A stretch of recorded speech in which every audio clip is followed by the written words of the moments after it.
అందరికీ నమస్కారం. ముందుగా ఈరోజు భగత్ సింగ్ చిన్న వయసులో మరి దేశం కోసం ప్రాణాలు అర్పించిన యోధుడు. ఎన్ని కాకిల కలకాలం బ్రతికితే కాదు, హంసల కొద్ది రోజులైనా బ్రతికితే చాలు అంటానికి మరి భగత్ సింగ్ గారు ఒక నిదర్శనం. అదే బాటలో మన అల్లూరి అందరూ ఉన్నారు. భగత్ సింగ్ గారి జయంతి ఈరోజు. ఈ జయంతి సందర్భంగా వారికి నివాళి. ఇక ఈరోజు లతా మంగేష్కర్ గారి 93వ పుట్టినరోజు. 1929 ఇదే రోజు భారత రత్న అవార్డు లతా మంగేష్కర్ గారు పుట్టినరోజు. వారికి నా హృదయపూర్వక జన్మదిన శుభాకాంక్షలు. అలాగే ఆవిడ కంఠంలోని మాధుర్యం, వీలైతే ఒకటి రెండు పాటలు ఈరోజు ఆవిడవి వినండి. ఇక మన తెలుగు భాషకు వద్దాం. తెలుగు భాషలో గుర్రం జాషువా గారు ఒక గొప్ప కవి కోకిల.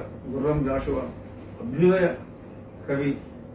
శ్రీనాథుడి తర్వాత శేషాన్ని వడగట్టడం. శేషం అంటే ఇప్పుడులో చాలా మంది తెలియదు, ఎందుకంటే అసలు తెలుగు భాషనే తెలుగు మీడియంనే ఎత్తేయాలనుకుని చూస్తున్నాం మనం. శేషం అంటే లెట్ కాదు, శేషం అంటే శేష పద్యం. శేష పద్యంలోని మాధుర్యం అలనాడు శ్రీనాథుడికి. ఆయన గుంటూరు జిల్లా. ఆ తర్వాత ఆ శేషాన్ని వంట పట్టించుకున్నది కవి కోకిల గుర్రం జాషువా గారు. ఆయన రాసిన గబ్బిలం అనే ఒక కాళిదాసు గారు మేఘ సందేశం లాగా ఈయన గబ్బిలం అనే గబ్బిలం పక్షితో ఆయన ప్రేమ సందేశాన్ని ఎలా పంపించారు అనేది నిజంగా చాలా అత్యద్భుతమైన ఆయన ప్రయోగాల్లో గబ్బిలం అనేది ఒక అత్యద్భుతమైన ప్రయోగం. ఎన్నెన్నో సమాజాన్ని చైతన్యపరిచే పద్యాలు, పదాలు రాశారు. ఈరోజు మా ముఖ్యమంత్రి జగన్మోహన్ రెడ్డి గారు కూడా మరి ఆయనకి జయంతి సందర్భంగా నివాళి అర్పించారు. సరే, ఆయనకు ఎవరో రాసిచ్చుంటారు, అది వేరే విషయం. అదొకసారి చదువుతా. తన పదునైన కవిత్వం ద్వారా సమాజంలోని దురాచారాలను ప్రశ్నించి ఆలోచింపజేసిన కవి గుర్రం జాషువా గారు అనగారిన ప్రజల ఆత్మగౌరవం కోసం పాటుపడిన నవ యుగ కవి చక్రవర్తి. ఆయన తెలుగు వారికి ఎన్నో ఆణిముత్యాల్లాంటి రచనలను అందించిన జాషువా గారి జయంతి సందర్భంగా ఘన నివాళి.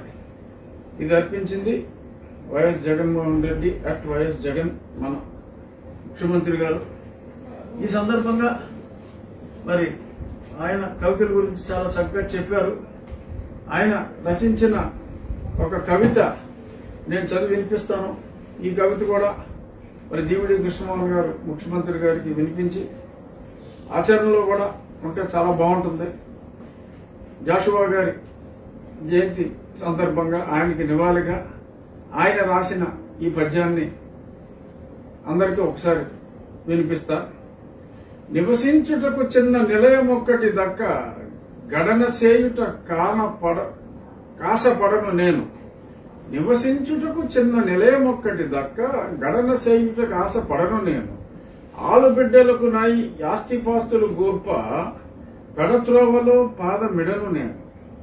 నేను ఆచరించని నీతులు బోధించి రాని రాగము తీయలేను నేను. సంసార యాత్రకు చాలినంతకు మించి గుట్టి గవ్వయు కోరు కొనను నేను.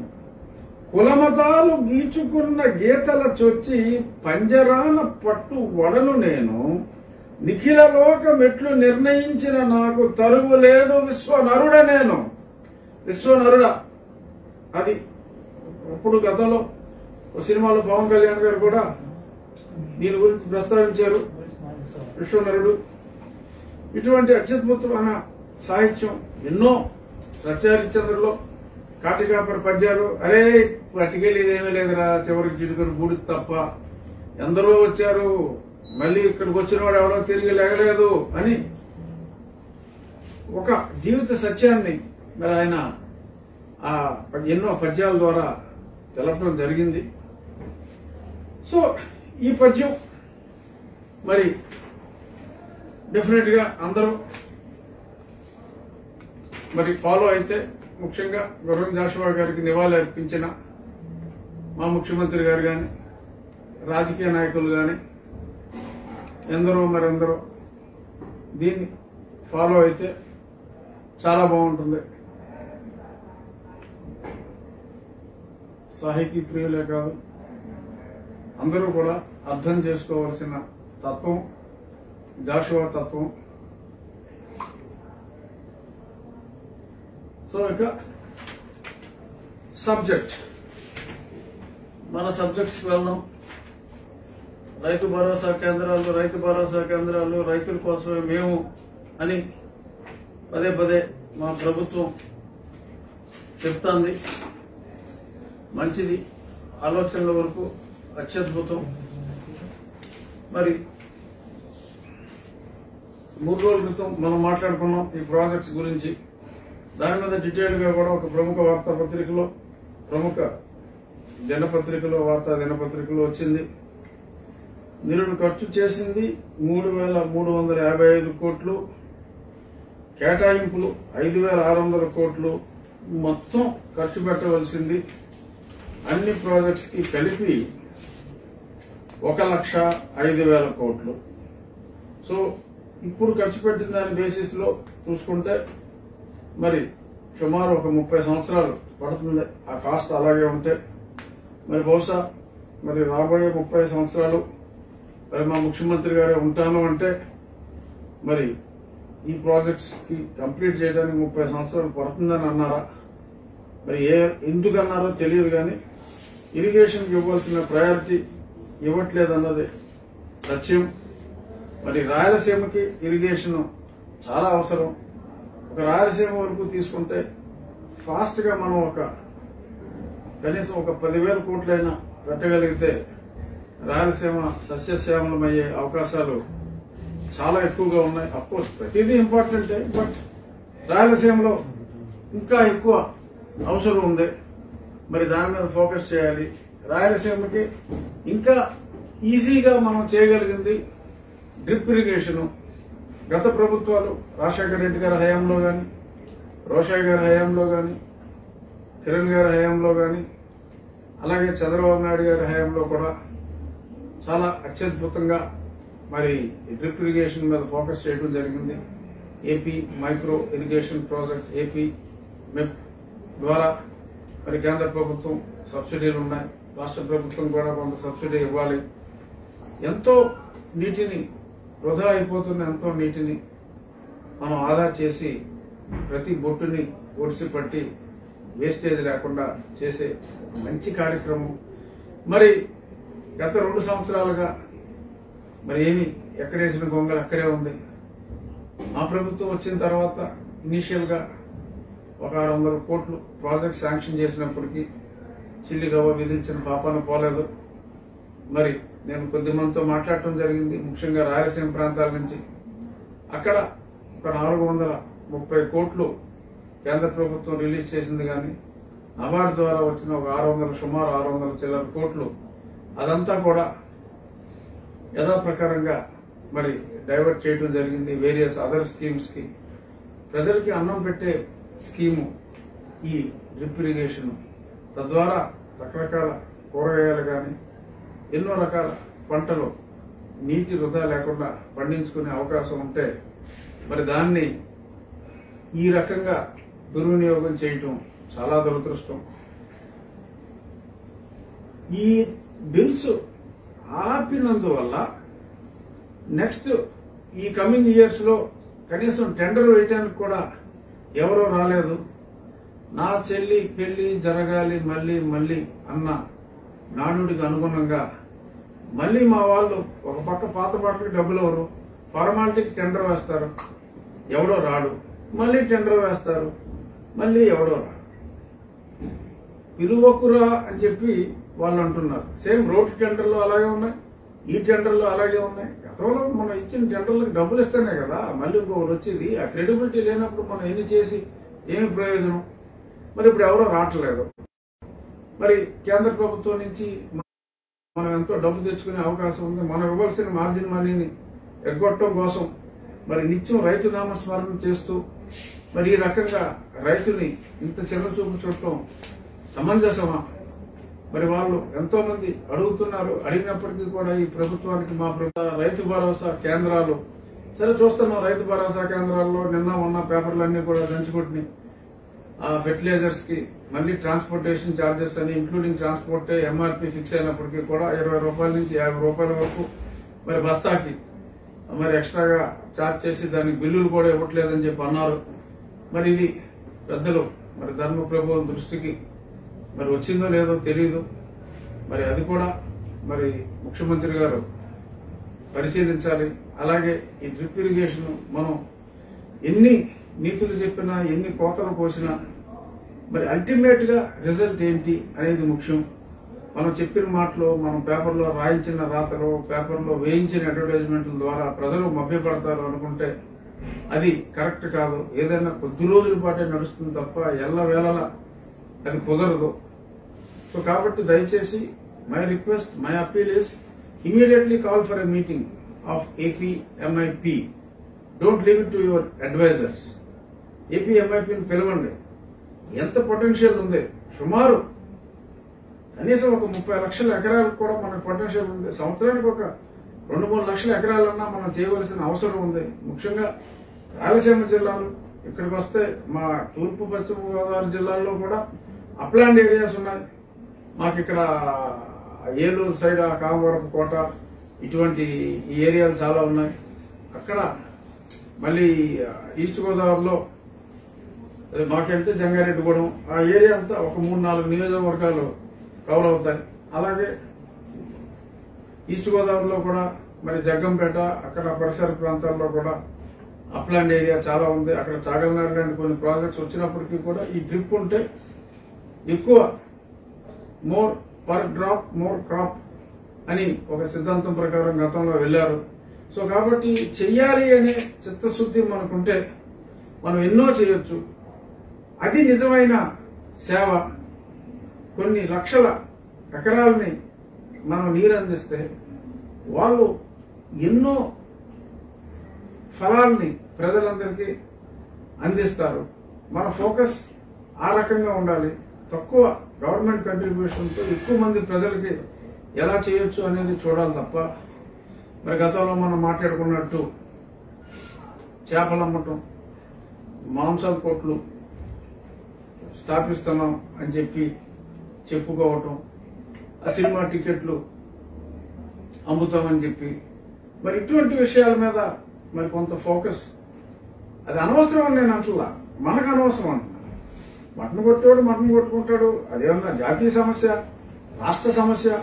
మటన్ దొరకట్లేదు ముర్రు అని చెప్పి ఎవడన్నా మీ దగ్గరికి వచ్చి బాధపడ్డా? సినిమా టికెట్లు రేట్లు ఎక్కువైపోతున్నాయి, మేము చూడలేకపోతున్నాం సార్ అని చెప్పి మనకి ఎవడన్నా చెప్పుకున్నాడా? ఎవడో చెప్పుకోలేదు కదా. అందుకే మనకు మనం చెప్తున్నాం. చిరంజీవి గారు అడిగారు, లేకపోతే సి కళ్యాణ్ గారు ప్రముఖ నిర్మాత ఆయన వచ్చి అడిగాడని చెప్పి మనకు మనం చెప్పుకుంటాం తప్ప వాళ్ళు మనం ఎప్పుడు కలిసాము, వాళ్ళు మనల్ని ఎప్పుడు అడిగారు?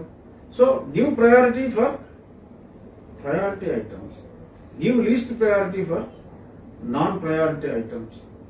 ఎందుకంటే మళ్ళీ 2.5 సంవత్సరాల్లో మనకు ఎలక్షన్లు వస్తున్నాయి. మళ్ళీ మన పార్టీ బ్రతికి బట్టకట్టాలంటే అనవసరమైన విషయాల్లో జోక్యం తగ్గించుకుని అవసరమైన విషయాల్లో జోక్యం బాగా పెంచుకోవాలి. కాబట్టి దయచేసి focus more on drip irrigation. Drip irrigation లో ఎలా తక్కువ చుక్కలకి ఎక్కువ పంట పండించవచ్చు, అలాగే అతి తక్కువ రాష్ట్ర ప్రభుత్వ పెట్టుబడితో అంటే మనం ఒక 1000 కోట్లు మనం కేటాయించగలిగితే కేంద్ర ప్రభుత్వం నుంచి అంతకు మించిన అమౌంట్ వస్తుంది. ఎంతో మంది బీసీ రైతులకి, ఎస్సీ రైతులకి, ఎస్టీ రైతులకి, చిన్నకారు రైతులకి, సన్నకారు రైతులకి ఎంతో ఎంతో ఎంతెంతో మేలు చేసిన వాళ్ళు మనం అవుతాం. అతి తక్కువ, ఎలాగ తక్కువ నీటితో ఎక్కువ వ్యవసాయం చేయొచ్చు, అలాగే అతి తక్కువ గవర్నమెంట్ కంట్రిబ్యూషన్ తో అతి ఎక్కువ ఫలితాన్ని ఎంతో మందికి అందించగలిగిన ఈ స్కీమ్ ని దయచేసి ఇగ్నోర్ చేయొద్దు అనేది my representation to my honourable chief minister. ఇక ఇంకొక ముఖ్యమైన అంశం, ఇప్పుడు స్కూల్స్ మీద కన్నేసాం. ఆ స్కూల్స్ మీద కన్నా అలా ఉండగా అది స్థలయజ్ఞం అని కూడా మనం అనుకున్నాం. స్నేహితుడు చెప్పాడు నాకు స్థలయజ్ఞం గురించి. అలాగే ఇప్పుడు స్థలయజ్ఞం పార్ట్ 2 అంటే రామ్ గోపాల్ వర్మ గారి రక్త చరిత్ర 1, రక్త చరిత్ర 2 లాగా, బాహుబలి 1, 2 లాగా ఇది కూడా స్థలయజ్ఞం పార్ట్ 1 అయిపోయింది. ఇప్పుడు పార్ట్ 2 పాలిటెక్నిక్ కాలేజీలు 247 ప్రైవేట్ కాలేజెస్ ఉన్నాయి. సుమారు 86-87 ప్రభుత్వ పాలిటెక్నిక్ కాలేజీలు ఉన్నాయి. ఓకే, 2 అంటే 2 ఎయిడెడ్ పాలిటెక్నిక్ కాలేజెస్ ఉన్నాయి. ఇప్పుడు మొన్న మా ప్రభుత్వం చెప్పింది ప్రతి స్కిల్ డెవలప్మెంట్ అంటే చాలా ఇంపార్టెంట్ అని చెప్పి మా ముఖ్యమంత్రి గారు చాలా రోజుల తర్వాత మీడియా ముందుకు వచ్చి మాట్లాడిన ఒకనొక సందర్భంలో చెప్పింది అది. స్కిల్ డెవలప్మెంట్ కోసం ప్రతి అసెంబ్లీ నియోజకవర్గంలో ఒకటి ఉండాలి, ఒక కాలేజ్ ఉంటుందని. సో అందుకని మరి డబ్బులు లేవు, మరి కాలేజీలు కడతానని అన్నాం, మాట ఇచ్చాం, మాట తప్పం, మనం తెప్పం. కాబట్టి మన దగ్గర డబ్బులు లేవు కాబట్టి మరి వందలాది అడ్వైజర్లలో మరి ఏ అడ్వైజర్ ఇచ్చాడో ఎందుకు ఈ ప్రైవేట్ కాలేజీలు ఉన్నాయి కదా, ఆ ప్రైవేట్ కాలేజీలన్నీ మనం తీసేసుకుందాం అని చెప్పి ఒక చెత్త సలహా ఒకటి ఇవ్వడం జరిగింది. మీరెవరండి తీసేసుకుంటానికి? మనం ఎవరు తీసేసుకుంటానికి? ఎలా తీసేసుకుంటాం? ఇప్పుడు పాలిటెక్నిక్ విద్యార్థుల వరకు పెద్దగా ఇబ్బంది ఉండదు అది తీసుకున్నంత మాత్రాన.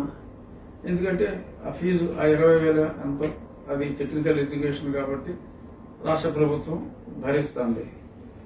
బట్ ఆ కాలేజ్ ఎవరో స్థాపించుకుంటే మరి ఆ స్థలాల్ని మాకు ఇచ్చేయండి అని చెప్పి మనం దాన్ని ప్రభుత్వ పాలిటెక్నిక్ కళాశాలగా మనం నియోజకవర్గానికి ఉంటుందన్నాం. కాబట్టి ఒకవేళ నియోజకవర్గంలో 2 ఉంటే ఆ రెండింటిని ఒకటిగా మెచ్చేసి నియోజకవర్గానికి ఒకటి చాలా అన్నట్టుగా మనం చెయ్యాలి అన్న తలంపు మంచి తలంపు కాదు.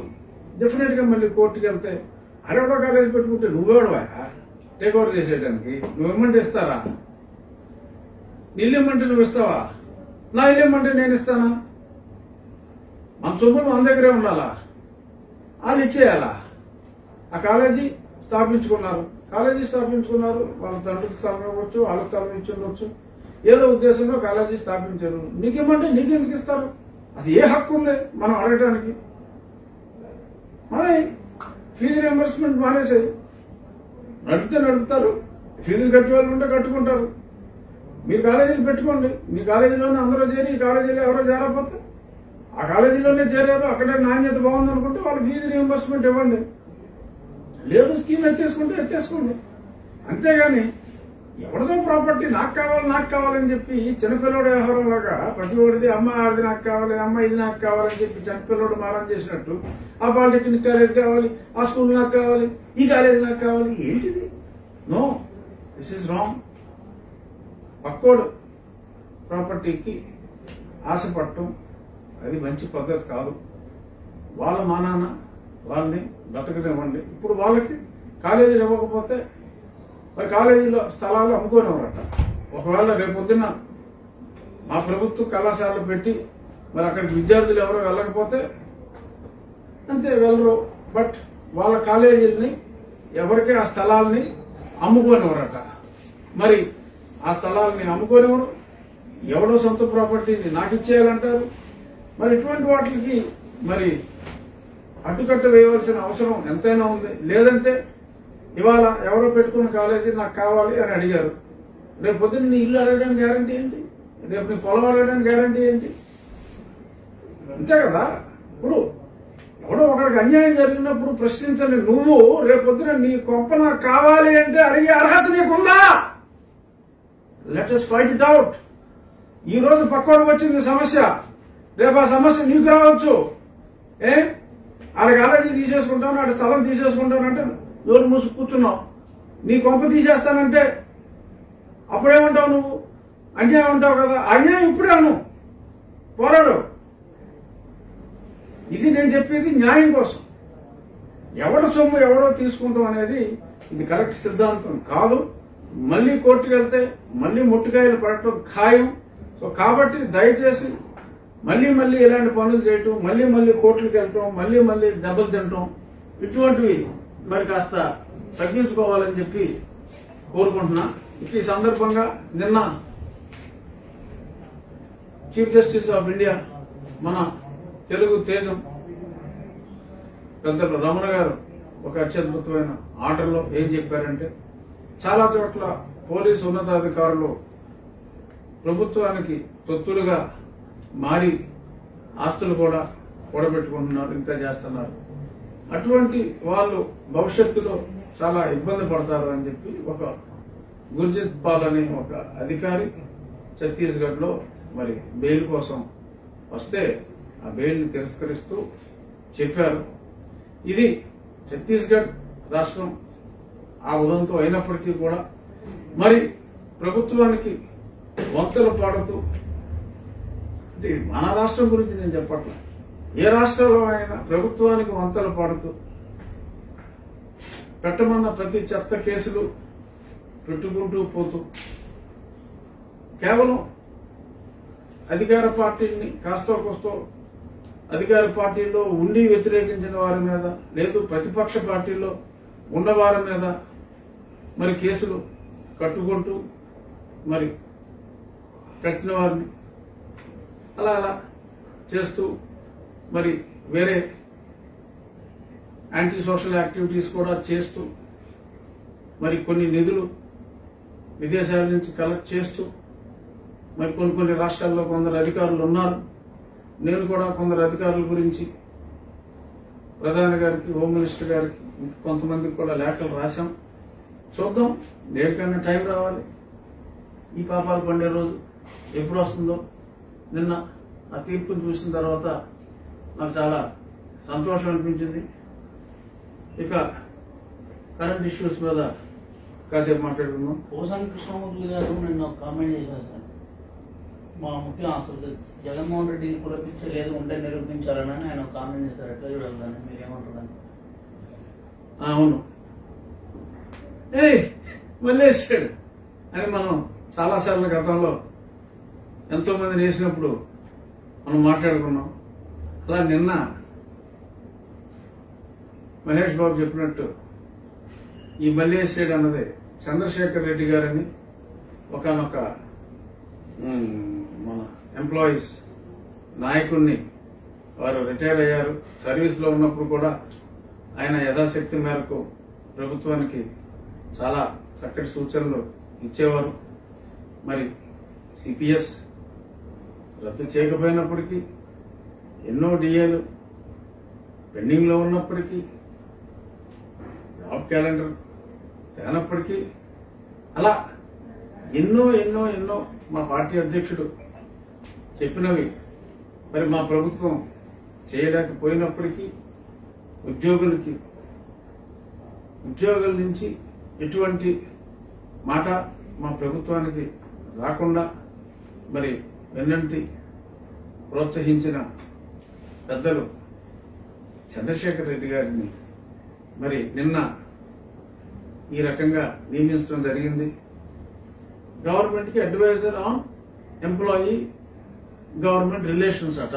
ఏదో ఇవన్నీ ఎక్కడ లేవు, చరిత్రలో ఎక్కడ లేని పోస్టులు ఇవన్నీ చక్కగా ఆయన పెట్టుకుంటున్నారు. ఇక పోసాని గారు అడిగారు, ఏంటి నిరూపించగలరా అని కూడా అడిగారు. మరి ఇక్కడ నా దగ్గర ఒక షీట్ వచ్చింది. గతంలో మనం మాట్లాడుకున్నాం, సుమారు ఒక 6 నెలల క్రితం 777 చిన్న పెద్ద పోస్టులు మరి ఒకే సామాజిక వర్గానికి చెందిన పేర్లు చదివాం. మళ్ళీ చదివితే మనకి కాలాతీతం అయిపోతుంది, ఎందుకంటే సుమారు ఒక గంటన్నర ఆ పేర్లు చదవడానికి అయిపోతుంది. సో కాబట్టి కొన్ని హెడ్డింగ్స్, అందులో ఉన్న సభ్యులు ఎంతమంది, అందులో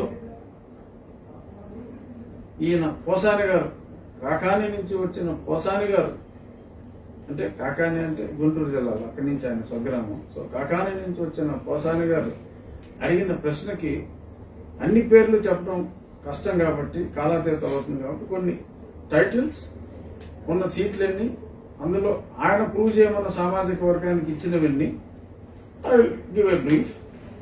తిరుమల తిరుపతి దేవస్థానం సభ్యులు, అంటే సభ్యులు అనేటప్పటికి అడిషనల్ ఈఓ వీళ్ళందరూ కూడా వస్తారు.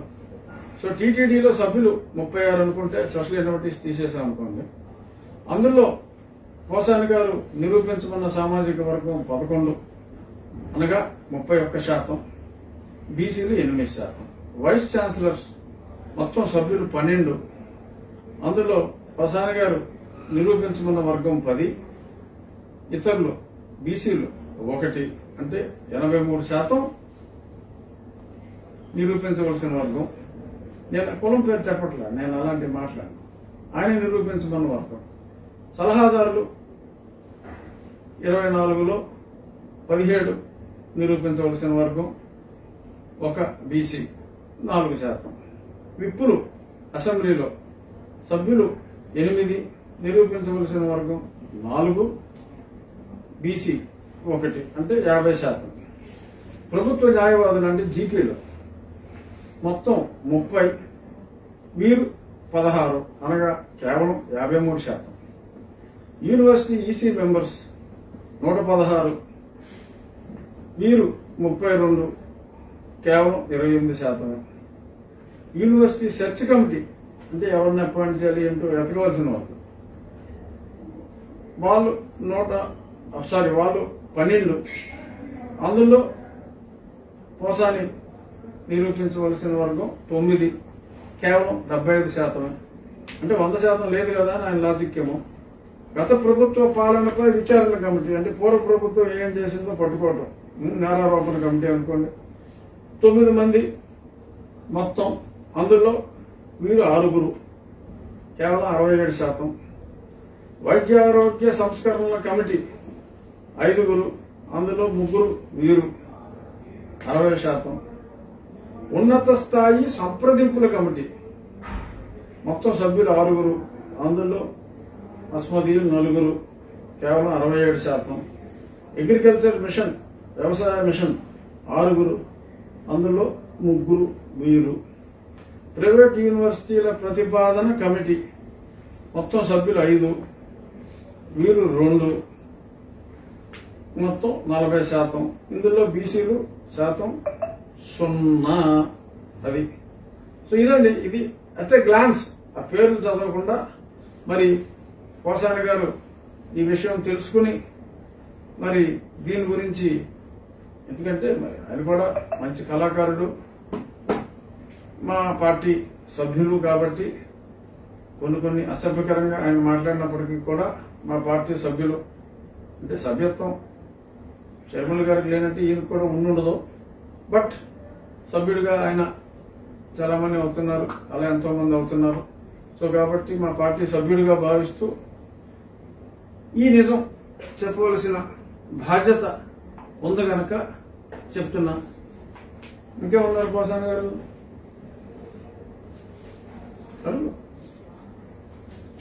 ప్రశ్న ఇప్పుడు సజ్జల రామకృష్ణారెడ్డి గారు ఇప్పుడే ప్రెస్ మీట్ లో అసలు పరిశ్రమకి ఆయన పారమైపోయాడు పవన్ కళ్యాణ్, డిస్ట్రిబ్యూటర్లు అందరూ హ్యాపీగా ఉన్నారు, వాళ్ళంతా హ్యాపీగా ఉన్నారు, ఇప్పుడు ఈయనకేమైంది, ఈయన తన ధోరణి మార్చుకోకపోతే ఇబ్బందుల్లో పడతారు.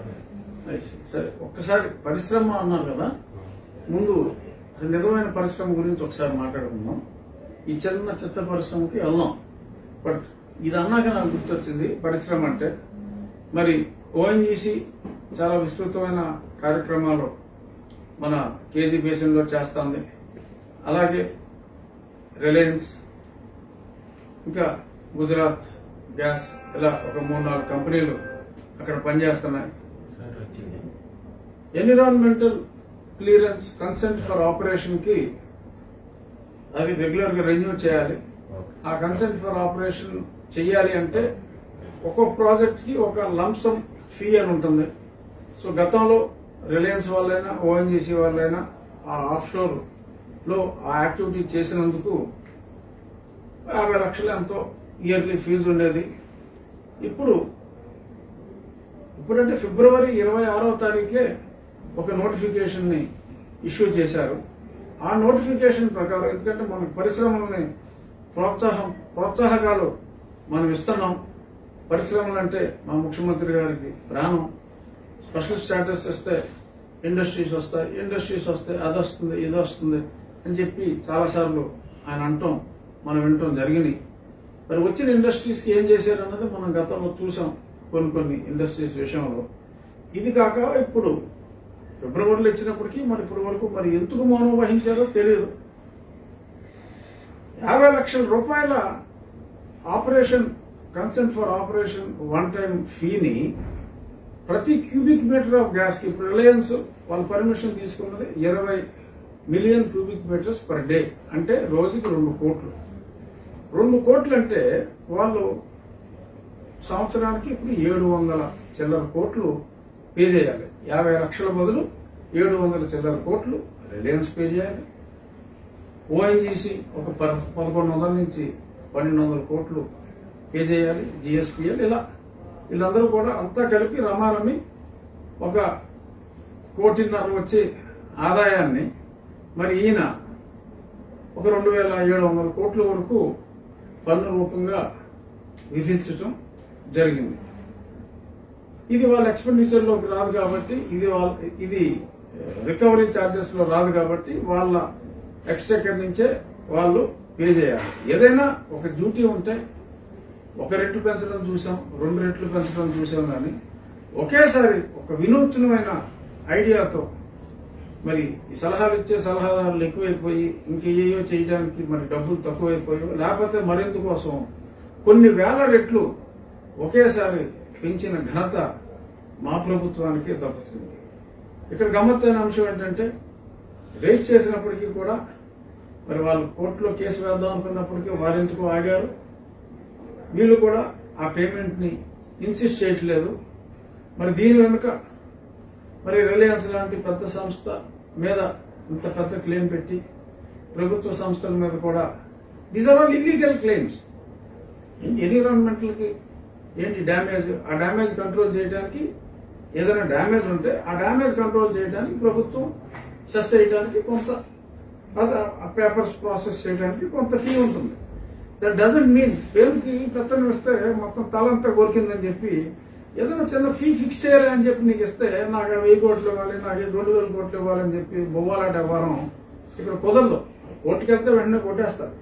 కానీ మరి ఇక్కడ కొంతమందికి వచ్చిన కొన్ని సందేహాలు, ముందులో నేను కూడా ఉండొచ్చు సందేహాలు, మరి ఎవరి మీదైనా కక్ష సాధింపు కోసం మరి దీన్ని బూచిగా చూపి ఇంకెక్కడైనా వారికి కాని పని, ఇన్నాళ్ళు కాని పని ఏదన్నా సాధించడం కోసం మరి నోటీస్ ఇచ్చారా? మరి ఎవరినైనా ఏదైనా వారు అనుకుని సాధించలేనిది వీరి ద్వారా సాధించడానికి ఈ క్లెయిమ్ ని ఏమన్నా అడ్డంగా పెట్టి చూపెడతారా? ఎందుకంటే మరి ఇంతకంటే ఎలాబొరేట్ గా నేను చెప్పలేను. అది ఏమాత్రం మినిమం కామన్ సెన్స్ ఉన్న వాళ్ళు ఎవరికైనా అర్థమవుతుంది. కాబట్టి మరి ఎందుకని క్లెయిమ్ చేయడం తప్పు. డెఫినెట్ గా వీళ్ళు కోర్టుకి వెళ్తే కొట్టేస్తారు. మరి వాళ్ళు ఎందుకు ఇంకా కోర్టుకి వెళ్ళలేదు, వీళ్ళు ఎందుకు ఇన్సిస్ట్ చేసి పేమెంట్ అడగట్లేదు, దీని వెనకాల ఏదన్నా కార్యం సాధించదలుచుకున్నారా అనేది మీడియా మిత్రులైనా మీరు ఆలోచించాలి. ఇక పవన్ కళ్యాణ్ గారికి మరి వార్నింగ్ ఇచ్చిన మా సకల శాఖ మంత్రి, అసలు నాకు అర్థం కాంది. ఇప్పటికే ఎన్నో శాఖలు నిర్వహిస్తున్నారు. ఈ శాఖ నిర్వహణ మంత్రి మరి పేరు నాని గారు మరి వారు వీరు కూడా నిన్న మాటల ఎక్స్చేంజెస్ జరిగినాయి. మరి ఇది చాలదన్నట్టు మరి కొత్తగా మరి ఇవాళ ఈయన ఏంటి కామెంట్ వదిలేరా, లేకపోతే ఫిజికల్ గా వాయిస్ ఇచ్చారా? వాయిస్ ఏనా? సో మరి ఈ రకంగా మరి ఒక రాష్ట్రంలో ఒక పార్టీని నడిపే వ్యక్తికి, మరి చిత్ర పరిశ్రమలో ఒక ప్రముఖ వ్యక్తికి మరి ఈ రకంగా ఒక్కసారి చెప్పండి సార్ ఏమన్నారు ఆ మాట? చాలా పరిణామాలు ఎదుర్కోవాల్సి వస్తుందా? ఏమన్నారు? గుదిబండగా మారారు, మేము చేయాలనుకుంటున్నాము, పవన్ కళ్యాణ్ అడ్డొస్తున్నాడు. పరిశ్రమకి ఆయన గుదిగడ్డగా మారాడు, పరిశ్రమ ఆయన వదిలించుకోవాలని చూస్తుంది సినిమా పరిశ్రమ. ఆయన మేము చేసే ఈ మంచి పనికి అడ్డుపడితే పరిణామాలు, విపరీత పరిణామాలు. మీరు చేస్తున్న మంచి పని ఏంటి? ఆన్లైన్ టికెట్స్ ఇసుక 6 రెట్లు పెంచడం, సిమెంట్ 2 రెట్లు పెంచడం, ప్రజలకు రోడ్లు లేకుండా చేయడం. మీరు చేస్తున్న మంచి పనులు ఏంటి కొంచెం చెప్తారా? సినీ పరిశ్రమకు మంచి చేయాలని చూస్తున్నామని, అలాంటి మాపై బురద జలాలను చూస్తే పవన్ కి ఇబ్బందిగా మారుతుందని. అంటే సినిమా టికెట్ 10 రూపాయలు 15 రూపాయలు చేస్తే సినీ పరిశ్రమకు మంచిదా? మీరు చెప్పేది ఏంటి? సినీ పరిశ్రమకు మంచి కాదు కదా, సినిమా చూసేవాడికి చీప్ గా ఎంటర్టైన్మెంట్ ఇవ్వడం కోసం మేము రేట్లు తగ్గించామన్నారు. ఏ రకంగా రేట్లు తగ్గిస్తే సినిమా పరిశ్రమకి మంచిదవుతుంది? అంటే ఇప్పుడు సిమెంట్ రేట్లు తగ్గిస్తే సిమెంట్ పరిశ్రమకు మంచిదైతే కొన్ని సగం చేయమని. రేట్లు తగ్గించడానికి పరిశ్రమ మంచికి అసలు ఏమైనా సంబంధం ఉందా? సినిమా పరిశ్రమ గురించి పక్క రాష్ట్రం చంద్రశేఖరరావు గారు ప్రాజెక్టుల మీద ప్రాజెక్టులు చక్కగా కట్టుకుంటున్నాడు. ఆయన సినిమా పరిశ్రమ గురించి ఎప్పుడో ఒకసారి అందరినీ పిలిచారు, ఆయన భోజనం పెట్టారు, మళ్ళీ ఆయన కూడా పట్టించుకున్నారా? ఆ తలసాని శ్రీనివాస్ యాదవ్ గారు ఒక్కడే మాట్లాడతారు, ఎవరు పడితే వాడు కూడా మాట్లాడతారు. వాళ్ళు హ్యాపీగా ఉన్నారు అక్కడ. ఇక్కడ ఎందుకని ఈ సినిమా పరిశ్రమ మీద కోపం? హీరోలు లేరనా? హీరోయిన్లు లేరనా? అంటే కోసర్ గారు చెప్పినట్టు ఇక్కడ వాళ్ళకి సంబంధించిన వాళ్ళు ఎక్కువ మంది లేరనా? దేనికి ఈ కోపం?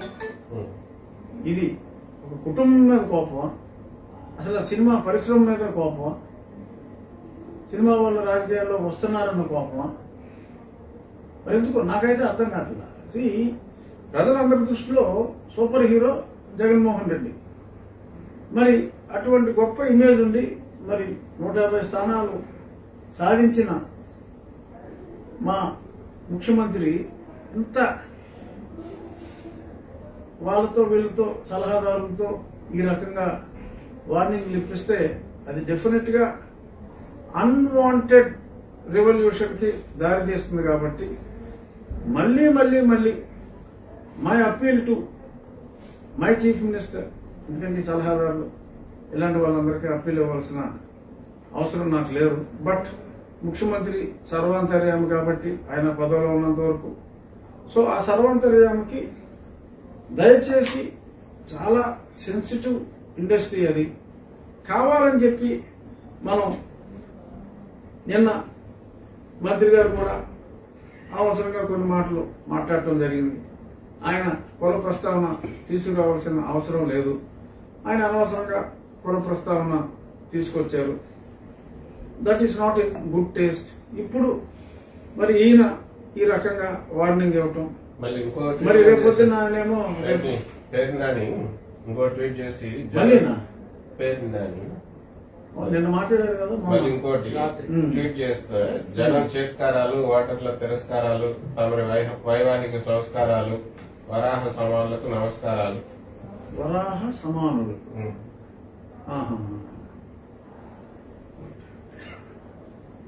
అని అంటే ఆయన గేంకారాలు ఇది అన్నారు కాబట్టి ఇది లేటెస్ట్ వచ్చి ఉంటుంది. అయితే ఇది కూడా నిన్న నైట్ వచ్చిందా? అక్కడ రాస్తారులేండి. జనం చిత్కారాలు, ఓటర్ల తిరస్కారాలు, తమరి వైవాహిక సంస్కారాలు, వరాహ సమానులకు నమస్కారం. నిజంగా సరే, కిరాణసింహం అంటే మరి ట్రూ మీనింగ్ అర్థం చేసుకున్నారేమో. సరే, ఇది this is not in good taste కుక్క అంటాం ఆయన. సో ఓకే, గ్రామసింహం అన్నారు కాబట్టి ఈయన వరాహంగా సరే, ఏదో నువ్వు కుక్క నువ్వు పంది అనుకుంటాం, అది ఒక రకం తీసి పక్కన పెట్టింది. కానీ ఈ రకంగా but where I felt bad, మీరు ఇప్పుడు చదివిన దాంట్లో వైవాహిక సంస్కారాలు అనేది పవన్ కళ్యాణ్ గారు చాలా స్పష్టంగా, నేను ఆయన వెనకేసుకొస్తున్నాను కాదు, as a fan of politics వేరు, రాజకీయంగా ఆయన పార్టీ వేరు, నా పార్టీ యూస్రా రైకాపా. But okay, as a movie goer I'm his fan. గతంలో చాలాసార్లు చెప్పా, చిరంజీవి గారికి ఫ్యాన్. కొంతమంది నాకు ఇష్టం. బట్ వైవాహిక జీవితం గురించి, వాళ్ళ ప్రైవేట్ లైఫ్ గురించి ఈ రకంగా మాట్లాడటం, ఆయనే చాలాసార్లు చెప్పారు, అరే కొందరికి అదృష్టం ఉంటుంది, కొందరికి అదృష్టం ఉండదు. అన్ఫార్చునేట్ గా 2 of my weddings have failed. దానిదే ఉంది, నథింగ్ రాంగ్. ఇద్దరు మనుషులు కలవనప్పుడు విడిపోవటంలో తప్పులేదు.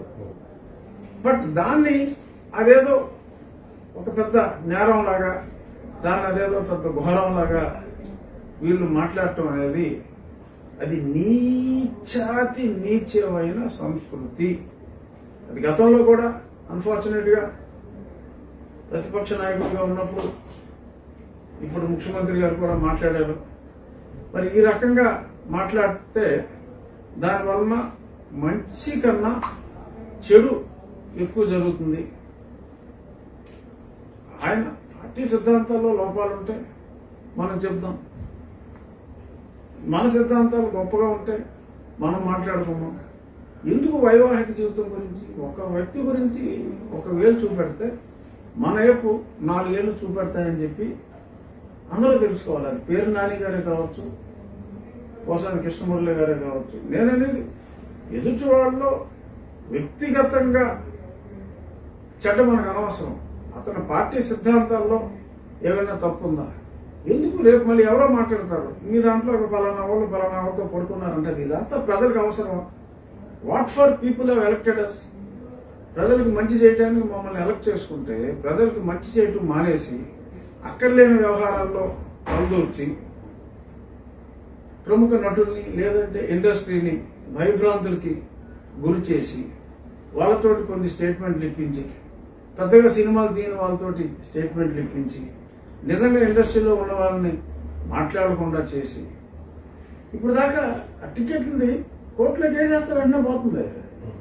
ఇది జస్ట్ బికాస్ దీనికి ప్రభుత్వం నీ చేతిలో ఉంది కదా అని చెప్పి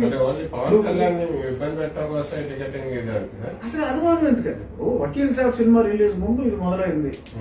సో ఇట్ ఈస్ కేవలం కళ్యాణ్ గురించి అనేది స్పష్టం. సరే మనం ఎంత సోల్ చెప్పినా సొల్లు చెప్పినా పవన్ కళ్యాణ్ సినిమా దగ్గర స్టార్ట్ అయింది ఇది. సో ఆ తర్వాత ఇలా రకరకాల దీంతో ముందేదో మొత్తం టికెట్లన్నీ మా దగ్గర పెట్టుకుంటా ఉన్నారు. ఇప్పుడు ఏదో వెర్షన్ మార్చారంట, మేము ఓన్లీ ఒక ప్లాట్ఫామ్ క్రియేట్ చేస్తాం, ఆ ప్లాట్ఫామ్ లో వాడుకోండి అని ఏదో చెప్పారంట. అరే సిఎఫ్ఎంఎస్ ప్లాట్ఫామ్ ఉన్నదాన్ని నువ్వు చెడదొబ్బి అసలు ఏమి అందులో ఇన్ఫర్మేషన్ లేకుండా చేస్తావే. ముందు మేము చేయవలసింది ఏంటి, నా రిజిస్ట్రేషన్ వ్యవస్థను చక్కదిద్దుకోవాలి. నేను రిజిస్ట్రేషన్ చేసి చలనం లేకుండా మొత్తం క్యాష్ కొట్టేస్తున్నారని చెప్పి ఏడుస్తున్నాం మేము. నాకు స్టాట్యూటరీగా నేను కలెక్ట్ చేసుకోవాల్సిన రెవెన్యూని నేను ఇంప్లిమెంట్ చేయటం మానేసి, నా ప్లాట్ఫామ్, నా సిఎఫ్ఎంఎస్ ప్లాట్ఫామ్ నేను సరి చేసుకుంటూ మానేసి, నేనేదో ఈ సినిమా థియేటర్లో అందరికీ నేను ప్లాట్ఫామ్ క్రియేట్ చేస్తాను. ఎవరున్నాడు సాఫ్ట్వేర్ వింగ్ ఉందా ఇంటికి? మరి ప్రభుత్వాన్ని మళ్ళీ ఎవరికో డబ్బులు ఇచ్చి చేయించుకోవాల్సిందే కదా, ఖర్చు పెట్టాలి కదా. అవసరమా? మాకు ఇది అవసరమా? మా ప్రభుత్వానికి ఇది అవసరమా?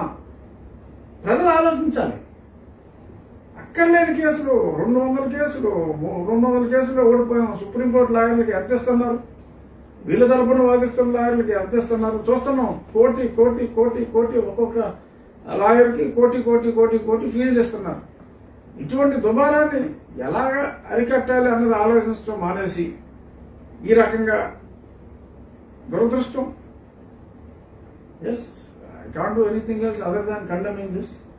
చాలా దురదృష్టం. బట్ వ్యక్తుల ప్రైవేట్ జీవితాల గురించి పబ్లిక్ లో ఉన్నప్పటికీ కూడా ఏదో శ్రీశ్రీ గారిది ఉంది, వ్యక్తుల ప్రైవేట్ జీవితాలు వారి సొంతం, పబ్లిక్ లోకి వస్తే ఏవైనా అంటాం. బట్ పబ్లిక్ లోకి వస్తే ఏవైనా అంటామంటే పబ్లిక్ లోకి వచ్చి పార్టీ పెడితే పార్టీ సిద్ధాంతాల గురించి మాట్లాడండి. It is all legal. If you taken divorce, yes you can remarry. What is wrong? ఎవరి పద్ధతి ఇక్కడ? అది తప్ప? డైవర్స్ చేసుకున్న తర్వాత మళ్ళీ వివాహం చేసుకోవడం తప్ప? What is wrong? దాని గురించి మనం మాట్లాడవలసిన అవసరం ఏంటి? రేపొద్దున అందరి వైవాహిక జీవితాల్లోంచి ప్రతి వాడు తొమ్మిది చూస్తాడు. మీ వైవాహిక జీవితంలో చూడొచ్చు, నా వైవాహిక జీవితంలో చూడొచ్చు, జగన్మోహన్ రెడ్డి గారి వైవాహిక జీవితంలో చూడొచ్చు. ఎందుకు మీరు ఇలాంటి దిక్కుమాల అవకాశాలు ఇవ్వాలి? అవసరమా? Let us stop this non sense. My appeal to పేరు నాని గారు. వాళ్ళ వైవాహిక జీవితాల్లో కూడా ఉన్నాయి. కాదు, జనరల్ గా చెప్తున్నా, నేను స్పెసిఫిక్ గా చెప్పట్లా. ఎవడో ఎదుగుతాడు కదా, ఆయనకు ఓకే, ఆయనకి ఏ ఇబ్బందులు ఉండకపోవచ్చు. నేను చెప్పి జనరల్ గా అంటున్నా. Many people may have some problems ఉన్నప్పుడు అది అవసరమా? అది ప్రజలకు అవసరమా? ఆయన 3 పెళ్లి చేసుకుంటే నాకెందుకు, అసలు పెళ్లి చేసుకోకపోతే నాకెందుకు? These are all unrelated issues. ఆయన సిద్ధాంతాలు బాగోకపోతే ఈ సిద్ధాంతం కరెక్ట్ కాదనండి. రేపు 2వ తారీఖు వెళ్ళి ఆయన రోడ్ల రిపేర్లు చేస్తానంటున్నాడు. సమాధానం ఇట్స్ వండర్ఫుల్. మా ప్రభుత్వం ముందుకు వచ్చి ఏం మాట్లాడాలి?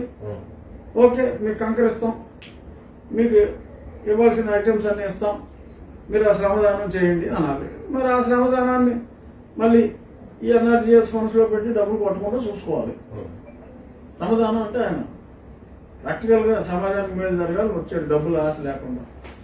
Yes, if there are 10,000 people who are willing to do the work, మన కాంట్రాక్టులు రావట్లేదు, మెటీరియల్ అప్పో చేసి తీసుకొచ్చి ఇచ్చి కంకర రోడ్లు రిపేర్ చేయించండి టెంపరీగా. బట్ చాలా చోట్ల రోడ్లు రిపేర్ వస్తే వాళ్ళని అరెస్ట్ చేస్తున్నారు. రేపొద్దున మరి 2వ తారీఖు ఈయన మంచి హృదయంతో రోడ్లు రిపేర్ చేయడానికి వస్తే ఎంతమందిని అరెస్ట్ చేస్తారో నాకు తెలియదు. బట్ నిజంగా రోడ్డు రిపేర్లకి వాళ్ళకి అనుమతి అంటే మళ్ళీ కరోనా అనొచ్చు, మరి 5 కలిసి పనిచేస్తే మరి 6వ వాడు ఉంటే కరోనా కేసులు పెట్టచ్చు. బట్ మన జడ్పీ చైర్మన్ విషయంలో మరి ఎంతో మంది జడ్పీ చైర్మన్లు అయితే 15,000 మంది ఊరేగింపులు చేశారు. అది మా పార్టీ కాబట్టి, మా పార్టీ వాళ్ళకి రాదు కరోనా కాబట్టి అది వేరే విషయం. మరి అపోజిషన్ 5 కన్నా ఎక్కువ ఉంటే కరోనా వస్తుంది, కేసులు పెడతారు. సో మరి దానికి ఏం చేయాలో చూడాలి. అలాగే మనం మాట్లాడుకున్నాం, క్రిస్టియన్ గారు క్రిస్టియన్ కాదని, మరి ఆవిడ గుంటూరు జడ్పీ చైర్మన్ గా ఎంపికయ్యారు. నిన్న హైకోర్టులో కేసు పడింది. కలెక్టర్ గారు దేవసహాయం గారు కుమార్తె అయిన క్రిస్టియన్ గారు క్రిస్టియన్ కాదు, హిందూ అని చెప్పి ఇచ్చిన సర్టిఫికెట్ చెల్లదు అని చెప్పి కోర్టులో మరొక పిటిషన్ పడింది. మళ్ళా నోటీసులు ఇచ్చారంట. మరి ఏమవుతుందో చూద్దాం. ఇంకొక చిన్న అంశం, దుర్గగుడికి 80 కోట్ల రూపాయలు ముఖ్యమంత్రి గారు ఇస్తున్నాడన్నారు. అది కూడా తప్పు. Is nobody to give. ఈ ముసుగులో ఇంకొక 300-400 కోట్లు చర్చలు ఇచ్చుకుంటానికి ఇది ఒక మిషా. We got our temple related funds. 50 కోట్లు ప్రభుత్వం తీసుకుంటుంది దుర్గగుడికి. ఇది టీటీడీ నుంచి. ఎందుకు టీటీడీ నుంచే ఇవ్వండి, ఎండోమెంట్ ఫండ్ నుంచి దుర్గగుడికి ఇవ్వండి. ఆ గుడి నుంచి గవర్నమెంట్ తీసేసుకుంటాం, మళ్ళీ గవర్నమెంట్ నుంచి ఈ గుడికి సెపరేట్ గా ఇస్తాం. ఎందుకు? మసిపూసి మారేడుగా చేయటానికి. కేవలం గవర్నమెంట్ కి దేవాలయాలకి ప్రభుత్వ సొమ్ము ఖర్చు పెట్టడానికి రాజ్యాంగం ప్రకారం వీల్లేదు. సో క్రిస్టియన్ చర్చిలకి నువ్వు ఎందుకు ఇస్తున్నావు అని చెప్పి ప్రశ్నిస్తే గుళ్ళు కూడా ఇస్తున్నావు అని చెప్పి, ఇది కేవలం ఒక కుంటి సాకు తప్ప గుళ్ళకి మాకు డబ్బులు వద్దు ముఖ్యమంత్రి గారు. టీటీడీ నుంచి అది హిందువుల ప్రాపర్టీ కాబట్టి ఆ అమౌంట్ టీటీడీ నుంచి దీనికి డైరెక్ట్ గా ఇవ్వండి తప్ప ఇందులో మీ ప్రభుత్వ, మన ప్రభుత్వ, ప్రజల ప్రభుత్వ, వీఆర్ ఓన్లీ ట్రస్టీస్, రాజ్యాంగానికి వ్యతిరేకంగా మనం వెళ్ళొద్దు. మీరిచ్చే ప్రభుత్వం పేరు చెప్పుకుని మీరిచ్చే 80 కోట్లు దుర్గగుడికి వద్దు. డైరెక్ట్ గా మా హిందూ రిలీజియస్ ఆర్గనైజేషన్స్ నుంచే, మా తిరుమల తిరుపతి దేవస్థానం నుంచే ఇక్కడికి వచ్చి ఏర్పాట్లు చేయండి తప్ప ఈ మిషతో చర్చిలకి ఇంకొకటి దానికి ఇంకో దానికి ఇచ్చే ప్రయత్నాలు మానండి. రాజ్యాంగాన్ని గౌరవిద్దాం. రాజ్యాంగం మీద ప్రమాణం చేసిన వ్యక్తిగా రాజ్యాంగాన్ని గౌరవించడం మీ బాధ్యత. ఆ బాధ్యతను మీరు విస్మరిస్తే రాజ్యాంగం మీద ప్రమాణం చేసిన పార్లమెంటేరియన్ గా ప్రశ్నించటం నా బాధ్యత. ప్రమాణమే చేయక్కర్లేదు, ప్రతివాడు రాజ్యాంగాన్ని ఫాలో అవ్వటం ప్రతి పౌరుడి బాధ్యత. కాబట్టి పార్టీగా ప్రశ్నించిన, వ్యక్తిగా ప్రశ్నించిన, ప్రశ్నించవలసిన మాటల్ని ప్రశ్నించినప్పుడు వాళ్ళ మీద ఈ రకంగా ఆ కులపోలతో ఎవరు మాట్లాడితే వాళ్ళ కులపోలతో, ఎవరు ఏ మతం వాడు మాట్లాడితే ఆ మతం వాడితో తిరిగి మాట్లాడించడం అనేది కూడా అది మంచి పద్ధతి కాదు. Thank you. ఇంకేం లేవుగా.